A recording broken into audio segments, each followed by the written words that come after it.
Talvez tu já tenha ouvido falar que a gente veio daqui, porque se o ser humano se originou na África, a gente precisa ter chegado às Américas por algum lugar, certo? E a teoria do povoamento das Américas pelo Estreito de Bering é a teoria vigente para explicar a chegada do Homo sapiens no continente americano. Essa faixa de 85 quilômetros é o ponto mais próximo entre a Ásia e a América, e era um corredor de terra há 14 mil anos, o que permitiu a passagem do ser humano de um continente para o outro. Mas será que essa teoria é o suficiente para explicar o povoamento de todo o nosso continente? A verdade é que, apesar de existirem sim outras teorias para explicar o povoamento das Américas, elas não foram tão favorecidas dentro da comunidade científica, por motivos que não se relacionam necessariamente com a veracidade científica dessas ideias. E foi uma mulher franco-brasileira chamada Niede Guidon que desafiou as ideias vigentes sobre a dispersão do Homo sapiens e colocou o Brasil no centro desses debates. Mais especificamente, o Piauí e os seus sítios arqueológicos impressionantes e que apontam para um povoamento das Américas muito mais antigo do que se tinha ideia. Vamos falar sobre isso? Oi pessoal, pra quem não me conhece, eu sou a Bia, eu sou historiadora e sou arqueóloga, e aqui no meu canal a gente conversa sobre história, arqueologia, mitologia e temas relacionados. Então, se tu gosta desses assuntos, te convido a se inscrever aqui no canal e ativar o sininho também, por que não, pra ficar por dentro de tudo. Ideia sobre a origem dos povos indígenas americanos já vem sendo debatida há muitos anos, e antes de se ter evidências arqueológicas suficientes para embasar essas teorias, elas tinham um forte peso ideológico e político. Afinal, traçar as origens dos povos indígenas das Américas pode se relacionar com esse esforço de traçar nossas origens a origens externas, e que em alguns momentos da história, principalmente nos séculos XVIII e séculos XIX, era muito ligada a alguns esforços coloniais e neocoloniais de vincular os povos aqui a povos europeus, para tentar aproximar um pouco a história do nosso continente a uma história mais europeia e eurocêntrica. Um exemplo clássico disso é aqui no Brasil, no século XIX, quando a gente tem os trabalhos de von Martius e Van Hagen, que entendem que os povos indígenas do Brasil seriam descendentes de povos vindos da Mesoamérica, que construíram grandes civilizações e grandes monumentos na Mesoamérica, e por sua vez seriam descendentes de povos vindos do Mediterrâneo, fenícios, hebreus e gregos, e que chegando aqui no Brasil se degeneraram, perderam características civilizadas, mas teriam o potencial de recuperar essas características por meio da colonização. Tem um vídeo aqui no canal em que eu explico um pouco mais essas ideias, então não vou entrar tão a fundo nisso aqui, mas só falando pra gente entender que esse esforço de entender as origens dos indígenas americanos, americanos no sentido de continente americano e não de país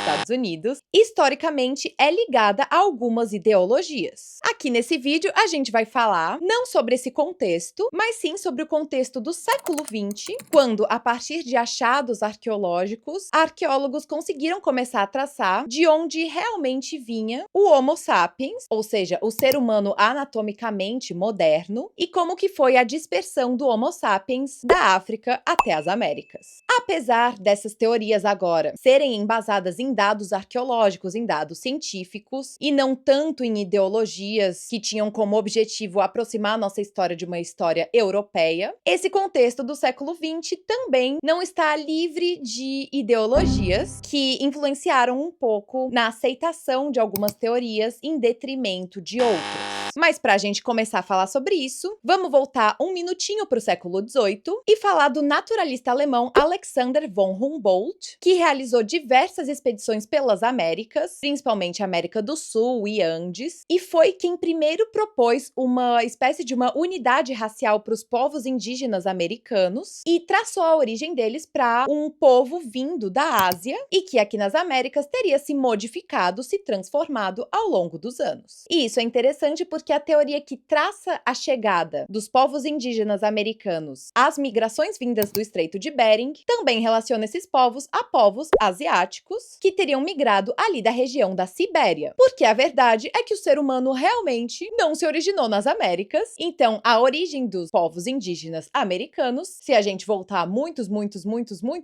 milhares de anos atrás, é realmente uma origem externa. Apesar de terem existido sim teorias que apontavam para uma origem poligenista da humanidade, ou seja, que teriam existido vários polos distintos geograficamente onde o Homo sapiens teria evoluído, a teoria que aponta a África e mais especificamente a Etiópia como o berço do Homo sapiens é a teoria mais aceita e vigente atualmente. E de lá teria se dispersado para o restante do continente africano, para o continente asiático e europeu, para as ilhas do Pacífico e, por último, teria chegado às Américas. E as evidências arqueológicas que sustentam a teoria das migrações pelo Estreito de Bering se baseiam tanto em evidências genéticas, que aproximam as populações da América do Norte, principalmente, com populações da Sibéria, mas também em vestígios arqueológicos, principalmente pontas de lança, associados à caça de grandes animais, encontrados na América do Norte. Esses artefatos, que são datados em mais ou menos 13 mil anos,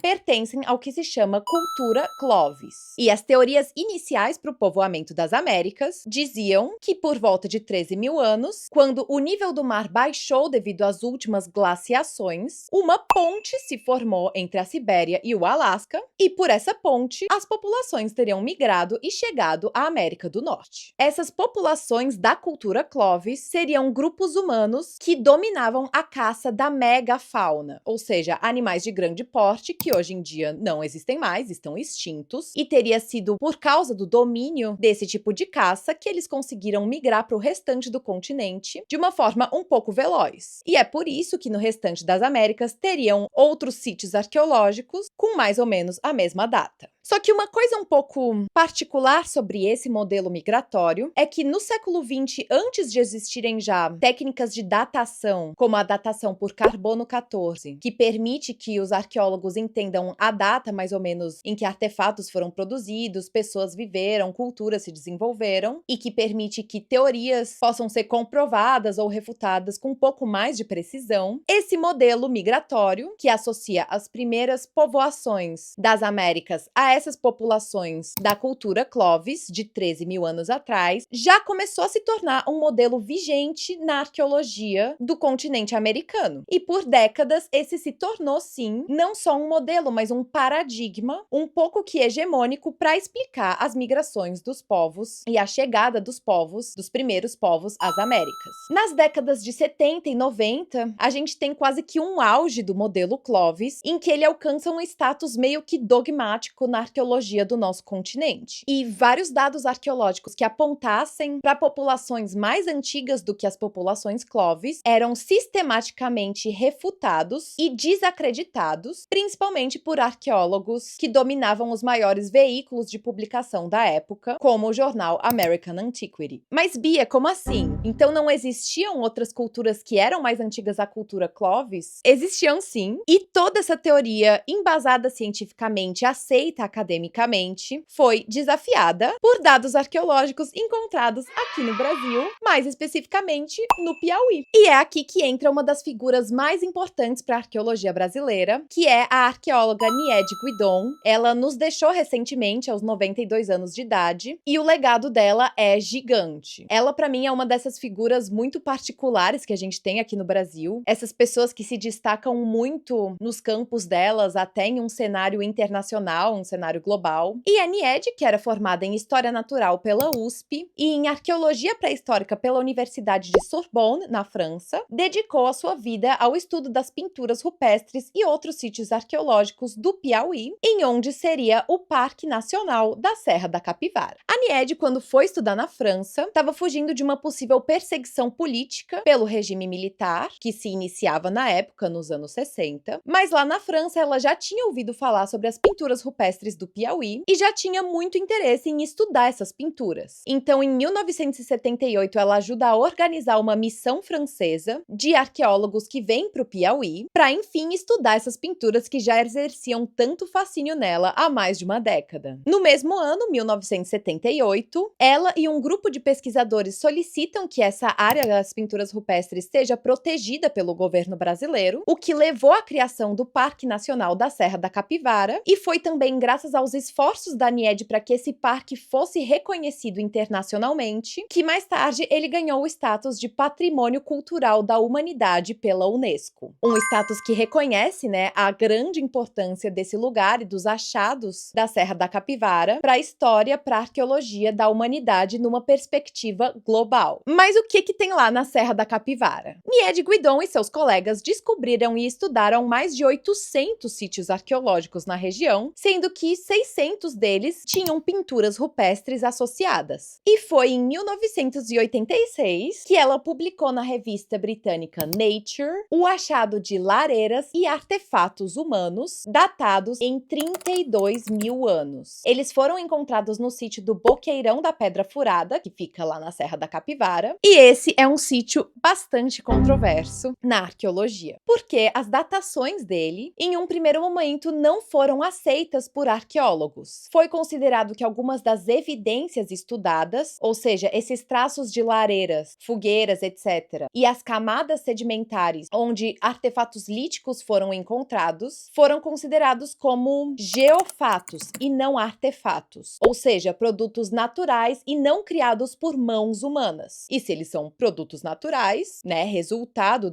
de processos de geologia, etc., eles podem muito bem ser bem antigos, porque geologicamente o Brasil é muito antigo. Mas se eles são associados a pessoas, a seres humanos, significa que seres humanos estavam aqui há muito mais tempo do que se imaginava. Mas essas datações não foram feitas só uma vez. A técnica foi repetida, inclusive com pesquisadores de outras universidades, como no Departamento de Física Nuclear de uma universidade australiana, e que continuaram apontando para uma data muito antiga, alguns deles chegando a 40 ou 47 mil anos. E não foi só no Brasil que evidências para um povoamento mais antigo das Américas foram encontradas. No Chile, a gente tem o sítio de Monte Verde, que tem uma datação de 20 mil anos e que também é considerado uma das principais evidências para um povoamento mais antigo das Américas. Por toda a América do Sul, na verdade, pela América Central e também na América do Norte, existem sítios mais antigos do que aqueles associados à cultura Clovis de 13 mil anos atrás. E como que essa gente toda chegou aqui? Uma das teorias que ajuda a explicar a chegada do Homo sapiens nas Américas é a das migrações transpacíficas. Os grupos humanos que viviam no Pacífico e que povoaram as ilhas do Pacífico eram muito bons navegadores. Vocês sabem o plot do filme Moana, da Disney, em que a comunidade dela é uma comunidade de navegadores que explora ali as ilhas daquele oceano e tal? Isso é baseado nas populações polinésicas que foram se expandindo ali por aquelas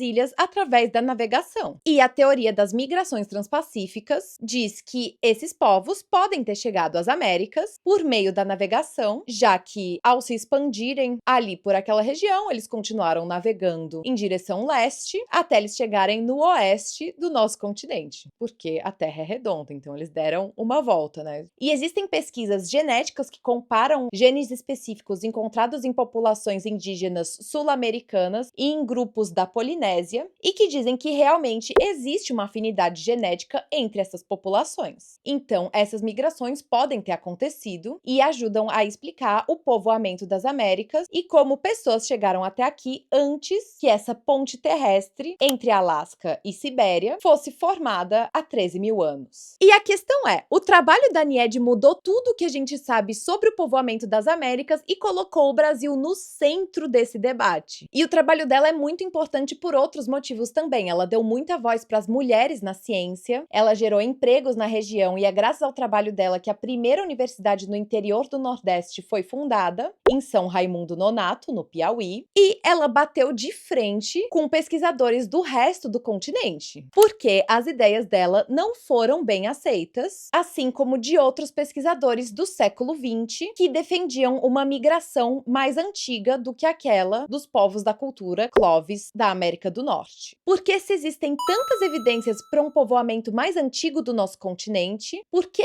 essa teoria continua sendo a teoria vigente e até a teoria que mais pessoas conhecem e mais divulgada, né, não só necessariamente num meio científico, mas num meio mais mainstream também? Eu não sei se vocês se deram conta, mas todo esse contexto que a gente está conversando era o contexto da Guerra Fria, né, meados do século XX, quando os Estados Unidos está tentando solidificar a sua hegemonia sobre o continente americano. Uma hegemonia política, influenciando diretamente nos regimes políticos da América Latina, mas também uma hegemonia ideológica. E uma hegemonia ideológica, na verdade, é necessária para se exercer uma hegemonia política também, né? São coisas que estão vinculadas. E as teorias de Clovis First, ou seja, essas teorias que apontam para os povos da cultura Clovis como os pioneiros do continente americano, colocam os Estados Unidos no centro desse debate. A gente conversou um pouquinho sobre como esse esforço em relacionar os povos daqui com povos externos às Américas foi algo permeado por ideologias ali no século XVIII, século XIX, ideologias na época muito eurocêntricas. E aqui, no século XX, apesar da gente ter evidências arqueológicas, ou seja, esses discursos não são só ideológicos e políticos, a ideologia e a política ainda influencia eles.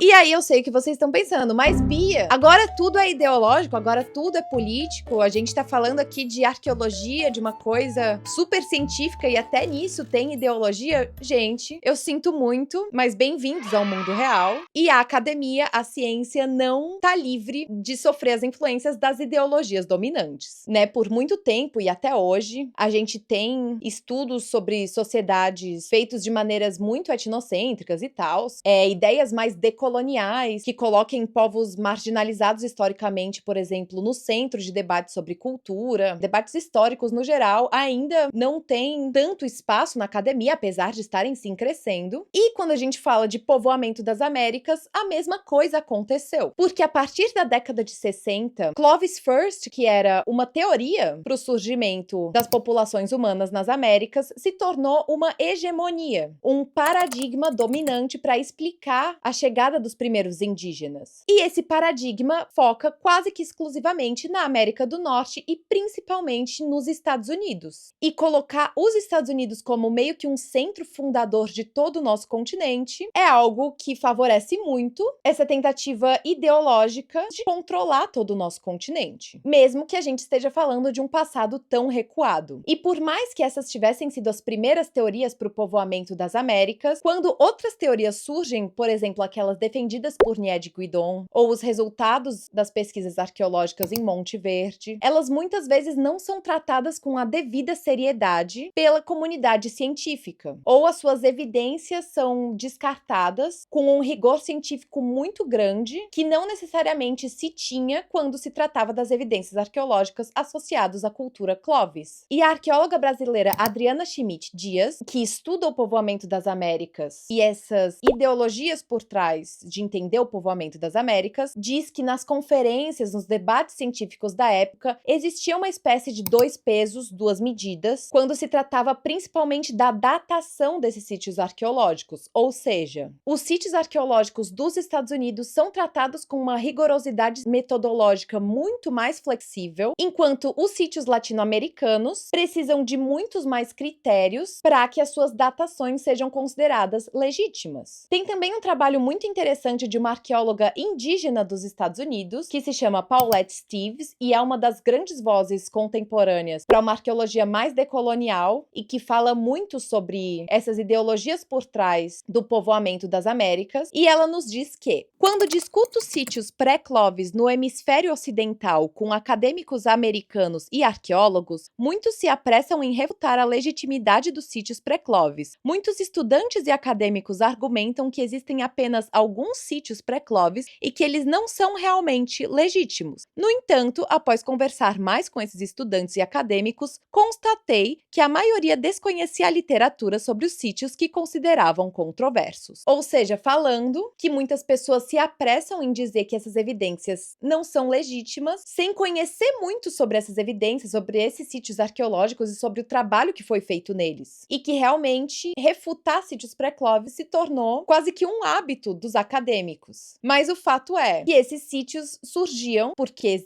as evidências existem para povoamentos, culturas pré-Clovis, e logo eram descartadas. Mas a gente tem muitas evidências arqueológicas e muitos trabalhos feitos de maneira séria. E quando esses trabalhos surgem e apontam para outras perspectivas para o povoamento das Américas, eles desafiam uma hegemonia acadêmica e científica dos Estados Unidos sobre esse assunto, que é uma centralização não só científica, mas também, como eu falei, ideológica. Porque ser o centro fundador de todo o povoamento das Américas é muito favorável em um contexto de Guerra Fria, em que os Estados Unidos quer ser o centro das Américas. Mesmo que a gente esteja falando de um passado muito remoto e de um assunto talvez um pouco específico, um pouco nichado, mas que diz respeito às nossas origens. E quando essas outras ideias, como as propostas pela Nied Guidon, surgem, elas valorizam uma ciência produzida no sul global e colocam, por exemplo, o Brasil no centro desse debate. E aí a gente tem também algumas outras questões, por exemplo. A gente sabe que no Brasil a questão do financiamento à pesquisa científica é um pouco mais difícil, então às vezes é difícil realmente competir com lugares que recebem mais financiamento, né, como os Estados Unidos. E isso faz com que muita da pesquisa produzida aqui seja desvalorizada, descredibilizada. E se vocês não acreditam nisso, gente, eu sinto isso. Eu fiz meu mestrado na Itália, né, agora eu tô na Alemanha. E às vezes quando eu falo de pesquisas que são produzidas no Brasil, pesquisas que eu participei e tal, as pessoas tratam com um pouco de desdém, sabe? Não confiam tanto. É duro falar isso, mas é verdade. A pesquisa produzida no sul global é desvalorizada, é tratada como inferior às vezes. E isso aconteceu lá no século XX também. Se acontece hoje, imaginem naquela época como era. E eu acho que o importante seria integrar todas essas teorias e não pensar no povoamento das Américas como algo com uma via única, um tempo único, porque provavelmente várias coisas aconteceram, né? Pode ser que tenham acontecido migrações transatlânticas e também migrações pelo Estreito de Bering. Elas podem ter acontecido em tempos diferentes. A gente precisa lembrar que o que a gente conhece sobre o passado é muito, muito, muito pouco, então é muito complicado homogeneizar as coisas, e arqueólogos brasileiros que estudam o povoamento do Brasil entendem que isso aconteceu de maneira heterogênea, em diversas ondas, e a boa notícia é que hoje em dia as ideias pré-Clovis, que colocam o povoamento das Américas como sendo anterior a 13 mil anos, já são muito mais bem aceitas, talvez até por causa delas terem sofrido tanto, sido tão criticadas, porque os pesquisadores foram atrás de mais evidências e refinaram o seu rigor científico. E aí o plot twist é que eu vi, tipo, ontem, o resultado de uma pesquisa feita pela Universidade do Arizona, nos Estados Unidos, em que eles dataram pegadas humanas no Novo México e descobriram que elas têm mais ou menos 20 mil anos, ou seja, são mais antigas que a cultura Clovis. Dois resultados aqui desse vídeo é que provavelmente se tem realmente um povoamento mais antigo das Américas, e a pesquisa produzida no Brasil ajudou a demonstrar isso, e, mais uma vez, a arqueologia brasileira é top demais. A gente tem que muito valorizar as coisas que são produzidas no Brasil, os arqueólogos brasileiros, porque esse trabalho da Nied Guidon é fantástico e é reconhecido no mundo inteiro, inclusive no fato, né, desses sítios da Serra da Capivara serem patrimônio cultural da humanidade. Acho que era isso que eu queria falar pra vocês hoje. Obrigada por terem assistido esse vídeo, eu espero que vocês tenham gostado desse vídeo. Eu espero que quem for me xingar nos comentários seja muito gentil, ou talvez não me xinguem nos comentários, porque infelizmente tudo é ideológico, gente, não tem como fugir disso. Se quiserem xingar meu piercing no nariz, podem xingar também, que isso daí gostam de xingar nos comentários. Ou não xinguem também, porque eu tenho ele há vários anos e eu até esqueço que eu tenho ele, então. Eu acho que na luz aqui que tem da câmera ele brilha mais, mas na vida real tu mal percebe que eu tenho ele. Enfim. Era isso, se inscreva aqui no canal. Muito obrigada pelos 10 mil inscritos. Foi muito surpreendente pra mim ter chegado nesse número esse ano e eu tô trabalhando